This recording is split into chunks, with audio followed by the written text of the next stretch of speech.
Pay attention. If you're a CFO or an audit committee member, the SEC just signaled a tougher view of gatekeeper liability in a corporate fraud case that should change how you think about passive compliance. September 16, 2024, the SEC charged Kubient's former CEO, CFO, and audit committee chair in a fraud case tied to the company's securities offerings. The SEC alleges Kubient wrongfully recognized $1.3 million in revenue based on fabricated AI fraud analysis reports the CEO created for their August 2020 IPO. Here's the part that should get your attention. The SEC didn't charge the CFO and audit chair for fabricating those reports. It charged them for what they did after learning the reports were fake. Most finance professionals assume, if I didn't personally create the fraud, I'm insulated. The Kubient Corporate Fraud case is a direct challenge to that assumption. Kubient is an AI-powered ad tech company that went public in August 2020, marketing itself as having successfully tested AI fraud detection software. The company claimed that AI capability justified $1.3 million in recognized revenue, a material component of their IPO offering materials. The SEC alleges the former CEO fabricated the AI fraud detection test reports entirely. The successful testing never happened. August 2020, Kubient completes its IPO with investors relying on those AI product claims and the company's reported revenue, because the next race is where the liability math changes. December 2020. The company prepares for a secondary public offering to raise additional capital. Now put yourself in the roles the SEC is focused on. You're the CFO or the audit committee chair of a public company. Your job is to ensure what management tells investors is accurate before the company raises more money. And in December 2020, during secondary offering preparation, the CFO and the audit committee chair learned the AI fraud analysis reports were fabricated. This is the moment the job stops being finance and becomes governance. What happens when you discover the CEO lied and that your company's revenue recognition is tied to non-existent product testing? You're not just any employee. You're the CFO who signs certifications, and you're the audit chair responsible for auditor access to material information. Most finance professionals believe three things protect them. They didn't fabricate the reports. They can fix it internally, and as long as they don't actively lie going forward, they'll be safe. 3 shields. People hide behind. The SEC's September 16, 2024 charges against the CFO and audit chair are a warning that all 3 shields can crack. The SEC alleges both were charged under Securities Act Section 17A and Exchange Act Section 10B and Rule 10B-5, not for fabricating the reports, but for deceptive acts and omissions after learning they were false. 3 control systems, 3 failures, 1 enforcement case. So what exactly did they do, or fail to do, that the SEC frames as securities fraud? Act 1. The 3 control failures. The SEC's corporate fraud allegations point to 3 systems that should have triggered when the CFO and audit chair learned about the fabricated AI reports in December 2020, and how the SEC says those systems were bypassed. This is where good process should have kicked in. First failure. The material misstatement response process. When an officer discovers prior statements may be materially false, companies typically have escalation playbooks. Notify the board, notify the auditor, assess disclosure, and pause offerings while facts are validated.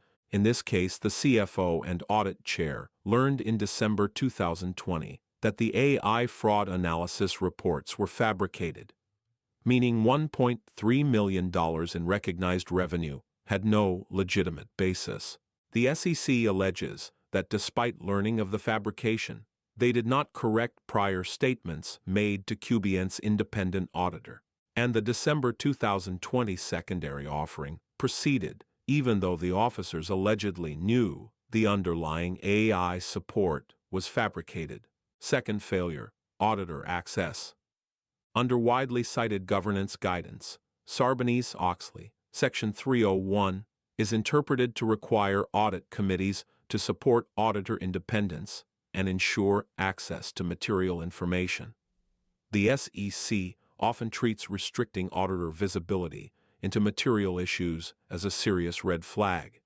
If the auditor can't see it, the market can't trust it.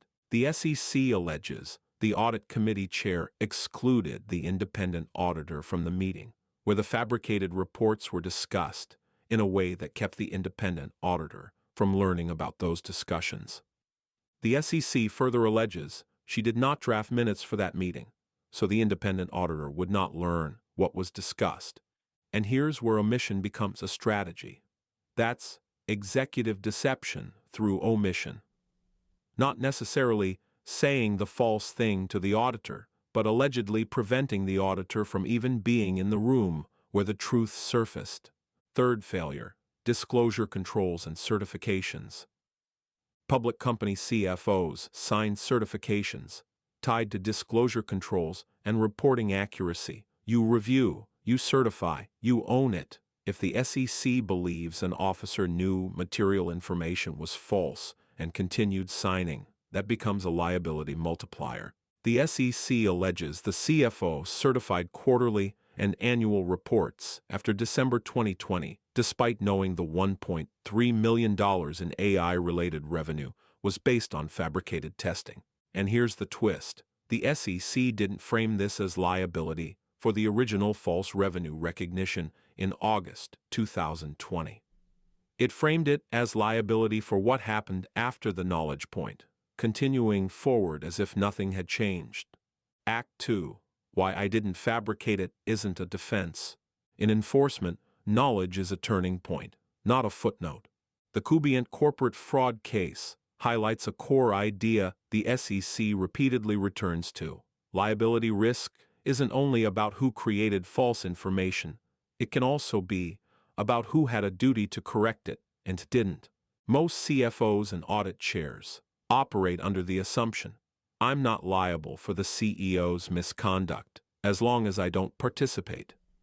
Legal analysts at Vinson and Elkins report that the charges illustrate the SEC's willingness to pursue individual gatekeepers when they fail to act after learning of material misstatements, even without participation in the original fabrication. The mental model upgrade is simple. Certain roles are treated as gatekeepers because they control verification systems and information flow to investors and auditors. In Kubient's case, the SEC frames the duty point as the December 2020 discovery moment. When the CFO and audit chair learned the AI support was fabricated, the SEC alleges they had an obligation to correct prior statements and disclosures.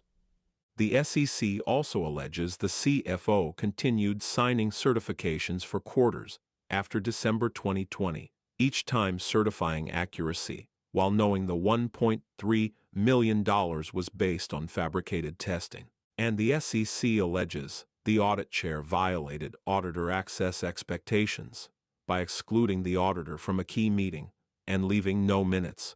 So what does that translate to in the SEC's charging language? Charge 1, Securities Act, Section 17. A. Material false statements in offering documents tied to the December 2020 offering. Charge 2, Exchange Act, Section 10B and Rule 10B-5, fraud in connection with securities, and additional reporting and internal control-related allegations described in the SEC release. The simple takeaway isn't panic. It's that the SEC is signaling a clear pattern. Once you know, your options narrow fast. That's the liability timestamp. Act 3. The enforcement pattern. Targeting gatekeepers. Kubient is the example. The pattern is the warning.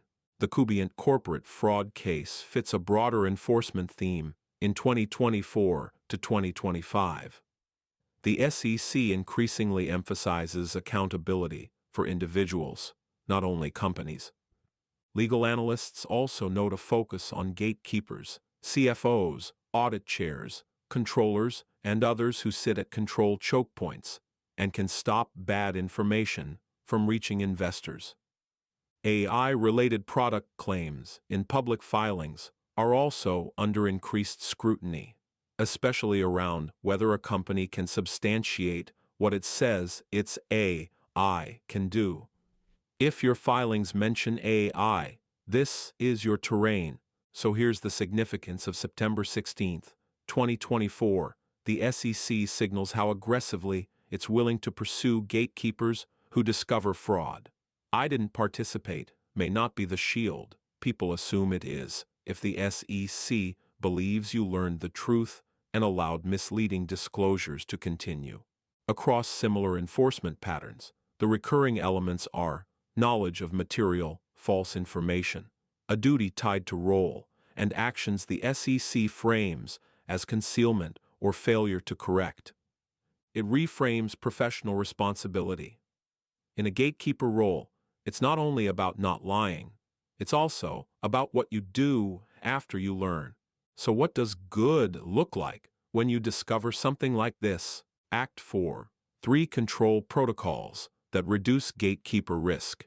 This is not legal advice. Think of this as governance pattern recognition, the kinds of controls many public companies build so a discovery event doesn't become an enforcement nightmare. Protocol 1. A material misstatement response procedure. Trigger: discovery that prior statements, filings, or investor communications may be materially false. Typical steps within the first day. Document the discovery, notify the board or audit committee, notify the independent auditor, and involve counsel to assess disclosure obligations. You don't need drama. You need documentation. Protocol 2. Auditor access controls. Many audit committees formalize a rule: no excluding the independent auditor from discussions involving suspected fraud, accounting irregularities, or management misconduct. They also require minutes and distribution. So, what happened is recorded, and auditors aren't kept in the dark. Protocol 3. A certification review and challenge process. Before signing certifications, many finance organizations use structured review questions: material changes, known errors, control testing, and whether counsel has reviewed significant judgments. And if there's uncertainty, the goal is documented escalation, not quiet continuation. One more important point. SOX 906 carries criminal penalties for willfully certifying false financial statements. These signatures are treated as personal representations, not just corporate paperwork. The Kubient case delivers a blunt message to CFOs and audit committee members. Discovering a CEO's fraud doesn't automatically make you the fixer. It makes you a gatekeeper whose next actions determine whether you're a witness or a target. If you discover material false information, the SEC's framing here suggests the highest risk move is silence. The SEC alleges the CFO and audit chair stayed silent, excluded the auditor from a key meeting, and left no minutes, and continued forward without correcting prior statements, and that silence became the basis for securities fraud charges.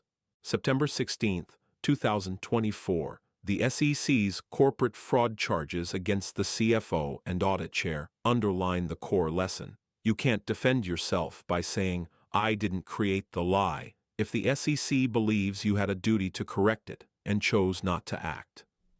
And executive deception isn't only about speaking falsehoods. It can also be about concealment, keeping the right people from seeing the right information at the right time. That's the Kubient warning. Not that every mistake is fraud, but that once you know, your obligations change. Once you know, the clock starts.